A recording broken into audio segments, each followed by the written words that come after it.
ঋতুপর্ণার সাথে কি করে আলাপ হলো? ঋতুকে আমি বহু বছর চিনি। ঋতুকে চিনি আমি নাটক করার সূত্রে 1980 সাল থেকে, ওই আন্তিগোনে করার পর ম্যাক্সমূলা ভবনে। তো ওখানে ফাউস্ট করছি, তো তখন ঋতুও এসছে। তো ঋতুকে তমালদা বলেছিল এই ওর লাইন্সগুলো মুখস্থ করা। তো যেহেতু ফাউস্টটা পুরোটা মানে ছন্দে লেখা, আমার একটা অভ্যেস ছিল এই বানানো, ডায়ালগ বানানো, সেটা তো বানানো যাবে না। তো ঋতু বলতে এই হবে না, ডায়ালগ বানাতে পারবি না, তুই ঠিক করে কেটে, এবং ও আমাকে রিহার্স করাতো।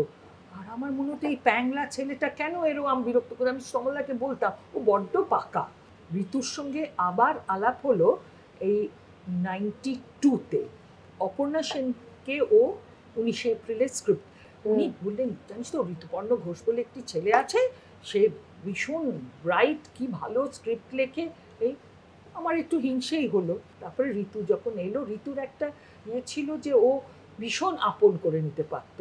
19 এপ্রিলে যখন করছে, অপর্ণা সেন অভিনয় করতে যাচ্ছে, আমরা তখন প্রায়ই যেতাম ওর সেটে। তো ও আমাকে একটা রোলও দিয়েছিল 19 এপ্রিলে।